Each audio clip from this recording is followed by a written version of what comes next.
622 میں نبی صلی اللہ علیہ وسلم ہجرت کر کے مدینہ گئے اور پہلے 5 سال بڑی مشکل سے امت مشکلوں کا سامنا کرنا پڑا، سروائیو کیا، کوئی خوشحالی نہیں تھی۔ خالد صاحب جو بات عرض کرنے جا رہے ہیں، بہت سے لوگوں کو تلخ محسوس ہوگی لیکن پرواہ نہیں۔ اس پوری کائنات میں اب تعالی شانہ کے علاوہ، اللہ عز و جل رب العالمین کے علاوہ کسی سے کوئی بحث اور غرض نہیں۔ کوئی بگاڑے گا کیا اور بنائے گا کیا، لے گا کیا اور دے گا کیا، کچھ بھی نہیں سوائے اللہ کی ذات کے۔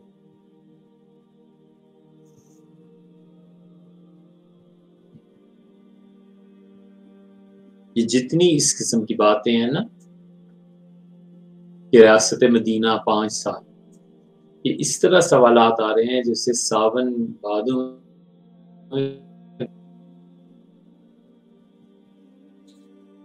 تو کسی کا خوف تھوڑا ہی ہے کہ ہم اس پہ بات نہ کریں، کسی کوئی لالچ تھوڑا ہی ہے کہ وہ ناراض ہو گیا تو کیا کر لے گا۔ یہ قطعاً جھوٹ ہے، یہ صاف جھوٹ ہے۔ جتنا تشدد ہوتا ہے مذہب کے نام پہ، اس کا فائدہ پہنچتا ہے سیکولر مذہب کے نام پہ۔ جتنا تشدد ہوگا سیکولر سے فائدہ اٹھاتے ہیں، وہ کہتے ہیں یہ دیکھو یہ دین ہے، یہ مار ہے، یہ لڑائی ہے، یہ قتل ہے، یہ غارت گری ہے، یہ خون بہہ رہا ہے،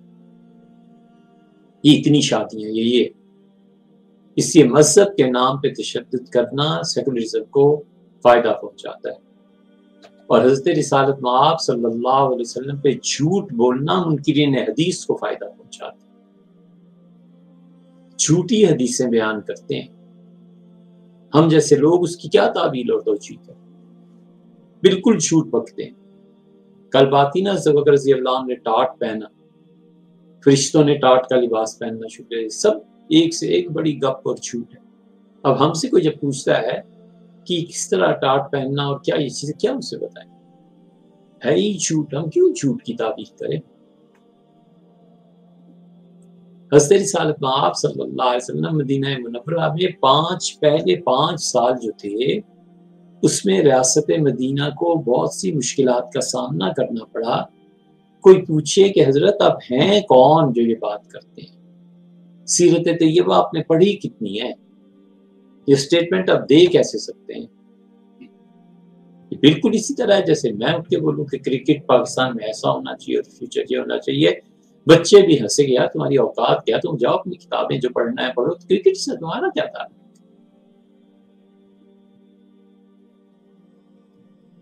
کل کو کوئی اور آدمی اٹھے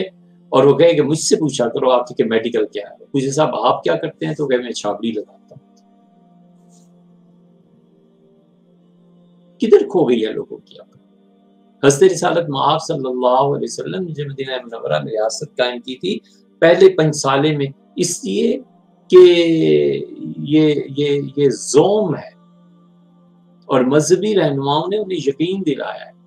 کہ صلاح الدین ایوبی کے بعد آپ ہی پیدا ہوئے ہیں، اور آپ کے 5 سالہ دور میں جو تکالیف اور مصائب ہیں یہ عین سنت کے مطابق ہے۔ حضور صلی اللہ علیہ وسلم کو یہی کیفیت پیش آئی تھی، اور پھر نبی کریم صلی اللہ علیہ وسلم بہت آسانی اور سکھ میں تھے جو آخری مدینہ منورہ کے 5 سال تھے۔ تو آپ کا جو دوسرا 5 سالہ آئے گا نا پاکستان کی قیادت کا، اس میں آپ بہت اچھے ہوں، وہ بھی خوش ہے، وہ بھی خوش، اس لیے کہ انہوں نے بہت سے لوگوں کی فائلز اس پہ پرائم منسٹر سے سائن کروانے۔ کوئی ایسی چیز نہیں ہے، قطعاً کوئی ایسی چیز نہیں ہے۔ حضرت رسالت پناہ صلی اللہ علیہ وسلم کی حیات طیبہ مکہ مکرمہ میں ہو یا مدینہ منورہ میں، آپ سیرت کو خود پڑھ لیں، ہر 6 مہینے سال بعد بڑی سے بڑی چیلنج کا سامنا کرنا پڑا ہے، حتیٰ کہ رفاقت اعلیٰ نصیب بدر ہوئی، مدینہ منورہ تو چلو لے لیتے ہیں، بدر سے پہلے جو کچھ تکالیف تھی وہ کہاں گئی؟ صحابہ رضی اللہ عنہ سارے ہجرت کر کے گئے تھے، ان کی مواخات اور وہ چیزیں کہاں گئیں؟ لوگ نئے نئے مسلمان ہو کے آ رہے تھے،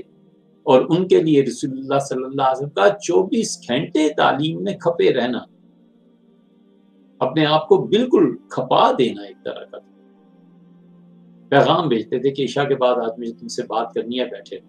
صحابہ رضی اللہ عنہ عشاء کے بعد بیٹھے رہتے تھے۔ روزانہ فجر کے بعد لوگوں کو تعلیم دینا، ان کے محلوں میں جا کر کھڑے ہو کے انہیں بتانا کہ یہ اس طرح کرنا ہے، یہ اس طرح کرتے ہیں، یہ اس طرح کرتے ہیں۔ پھر بدر، اچھا چلیے یہ 5 سال پہلے انہوں نے بھی مان لیا، 6 سال کیا ہوا؟ حضور اقدس صلی اللہ علیہ وسلم حدیبیہ نہیں گئے، انہوں نے منع نہیں کر دیا کہ آپ مکہ نہیں آ سکتے، لڑائی کے لیے سارے تل نہیں گئے تھے۔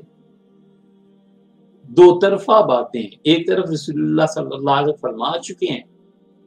کہ میں نے خواب دیکھا ہے، ہم نے عمرہ کیا، یہاں صحابہ رضی اللہ عنہ سیدنا عمر رضی اللہ عنہ کہتے ہیں کہ اللہ کے رسول آپ نے تو فرمایا تھا، تو آپ نے کہا عمر یہ بھی کہا تھا کہ اسی سال یہ ہوگا، کہ نہیں، فرمایا تو بس یہ ہوگا صحیح، اس سال نہیں تو اگلے سال سے۔ تھوڑے کرب اور بے چینی سے گزرے ہیں حضور صلی اللہ علیہ وسلم 6 7 8 9 10 سارے سالوں میں، کہ وہ طوفان اٹھا ہے کہ بچے بچے کی زبان پہ ام المومنین عائشہ رضی اللہ عنہا پر منافقوں نے تہمت لگائی تھی، رسول اللہ صلی اللہ علیہ وسلم کے دن کا چین اور رات کی نیند اس میں خلل آ گیا تھا۔ حضرت بکر رضی اللہ عنہ جیسا آپ کا ساتھی جس پہ آپ کو مکمل اعتماد اور یقین تھا، اس شخص کی صدیقیت کا اس سے بڑا مظاہرہ کبھی بھی نہیں ہوا، یا وہ ہے یا پھر ختم نبوت کی جنگ ہے۔ یعنی آپ اندازہ کریں اتنی حالت نازک ہو گئی ہے، جیسے عائشہ رضی اللہ عنہ اپنے ماں باپ کے گھر چلی گئی ہیں، یہ جن کی بیٹیاں ہیں نا ان سے پوچھیں دل پہ ہاتھ رکھ کے کہ تہمت لگے بیٹی پہ، اور بھی عائشہ رضی اللہ عنہ سے تو کیا حالت ہے۔ وہ محسوس کر لیا انہوں نے کہ کچھ بات ہے، چلی گئی، اور جب وہاں پہنچ کے پتہ چلا کہ اچھا میرے متعلق یہ تہمت ہے، تو رسول اللہ صلی اللہ علیہ وسلم تشریف لائے۔ سیدنا ابوبکر رضی اللہ عنہ کو بیٹی کہتی ہے کہ آپ جواب کیوں نہیں دیتے میری طرف سے، آپ بولیں، آپ بتائیں ابا میں کس کردار کی ہوں۔ تو سیدنا ابوبکر رضی اللہ عنہ کے اصرار پہ ان کا بیٹی وہ اللہ کے رسول ہے، چپ ہو گئے سے چند ایک فکرے اس سارے قصے میں ابوبکر سے بولے ہی نہیں، ان کا تو میری بیٹی ہو لیکن اللہ کے رسول اللہ صلی اللہ علیہ وسلم تھوڑی یہ حالت گزری۔ پھر اس سے اگلے سال عمرہ ہو گیا، سب چیزیں ہو گئی، پھر بنو قریظہ کے ساتھ، اس سے پہلے یہودیوں کے ساتھ یہ کرب نہیں گزرا۔ بادشاہوں کو خط لکھ رہے ہیں اور عرب آپ کی کردار کشی کے پیچھے پڑے ہوئے ہیں، اور آپ حسان ابن ثابت رضی اللہ عنہ کو کہتے ہیں کہ میری طرف سے حسان جواب دو۔ مکہ فتح ہو گیا، بظاہر مشکلات، کہاں مشکلات کا خاتمہ ہوا ہے، خیبر اس سے پہلے ہو گئی، غزوہ حنین کہاں گیا، طائف کا محاصرہ کہاں گیا، حتیٰ کہ وفات سے پہلے خبر ملی ہے کہ عیسائیوں نے اس طرح حملے کا غزوہ تبوک اور پھر وفات سے پہلے بھی ایک لشکر کو روانہ کیا ہے۔ کہاں حضور صلی اللہ علیہ وسلم پر کوئی سال، کوئی 6 مہینے ایسے گزرے ہوں جب سکھ اور چین ہوا، ایسے نہیں ہوا۔ ساری زندگی ان کی جد و جہد گزری ہے، ساری زندگی ان کی اس میں گزری ہے کہ خدا کا دین قائم۔ یہ اب کسی نے پڑھا دیا ہوگا، ہم جانتے ہیں جو مذہبی قیادت ان کے ساتھ ہے وہ خود ان الفاظ کا اللہ کو ہم نے جواب دینا ہے، اس ذمہ داری کے احساس کہتے ہیں ٹاپ کے جھوٹے ہیں حضور صلی اللہ علیہ وسلم کے بارے میں، کوئی شرم حیا کوئی رکاوٹ نہیں ہے، پڑھنا تو ہے نہیں نا، اس لیے کہ پیری مریدی سے فرصت ملے تو پھر نا، خوش آمدیوں سے فرصت ملے تو کوئی پڑھے کہ نا۔ اس مذہبی قیادت کا یہ حال ہے کہ وہ جھوٹ بولتے ہیں، بکتے ہیں حضور اقدس صلی اللہ علیہ وسلم پہ، اس سے فائدہ ہوتا ہے منکرین حدیث کو۔ منکرین حدیث سے جب بات کرنی پڑتی ہے تو کہتے ہیں یہ بھی روایت ہے، یہ بھی روایت ہے، یہ بھی، ہم کہتے ہیں یار یہ شورا کہتے ہیں تم جانو تمہارے کام۔ اس مذہبی قیادت نے کہا کہ حضور صلی اللہ علیہ وسلم پہلا 5 سال، آپ اتنی موٹی سی بات پوچھیں کسی سے کہ اس زمانے میں بھی 5 سالہ دور ہوا کرتے تھے، اس زمانے میں بھی 5 سالہ بجٹ پیش ہوا کرتے تھے، 5 سالہ پلان ہوا کرتا تھا، کچھ بھی نہیں، سب جھوٹ کا بلندہ۔ سیاست میں جو کرتے ہیں کریں، ان کی مرضی، ہمیں کیا اس سے متاثر ہو نہ ہو ملکی حالات، لیکن یہ نہیں ہونا چاہیے کہ رسول اللہ صلی اللہ علیہ وسلم پر چھوٹ۔ غالباً امام بخاری رحمۃ اللہ عنہ خواب دیکھا تھا، غالباً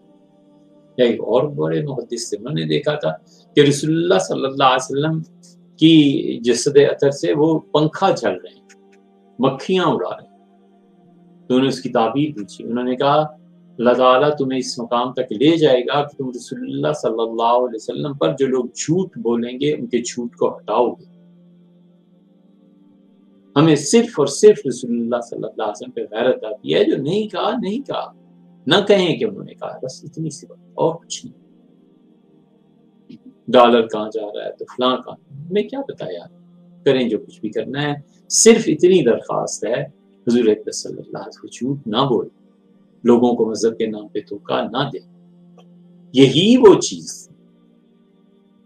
جنہوں نے اکبر بادشاہ کو یقین دلایا تھا کہ 1000 سال پورے ہو گئے ہیں، 1000 سال کے بعد تبدیلی آئی تھی، اور اب جو امت جس نہج پہ آئندہ 1000 سال تک چلے گی، اکبر بادشاہ کو یقین دلایا کہ آپ ہی ہیں،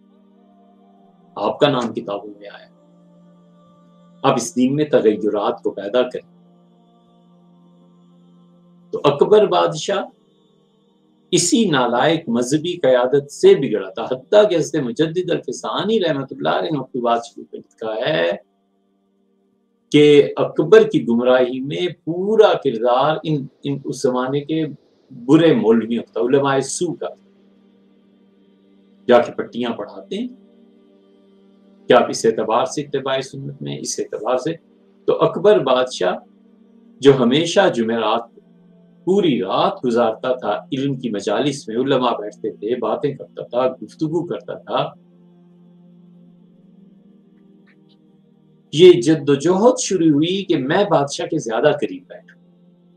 دوسرے مولوی نے کہا میں زیادہ قریب بیٹھوں، تیسرے نے کہا میں زیادہ۔ اکبر بادشاہ جب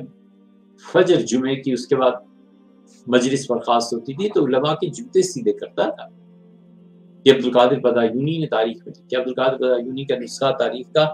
ہمیں ایران سے ملا، بہت اچھا چھاپا ہے، پڑھنا ہو تو اس نسخے کو پڑھیں۔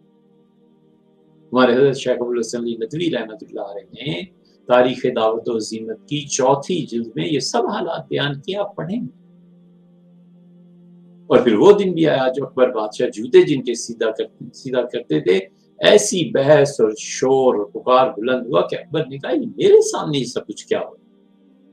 یعنی جن لوگوں کو بولنے تک کی تمیز نہیں ہے، یہ ایسی باتیں۔ تو اس لیے آج کل جو بھی ان کے گرد مذہبی حلقہ ہے نا، ان کی کوئی سی ابھی ربیع الاول گزرا تھا نا، ابھی ربیع الاول پہ انہوں نے جو تقریر کی ہے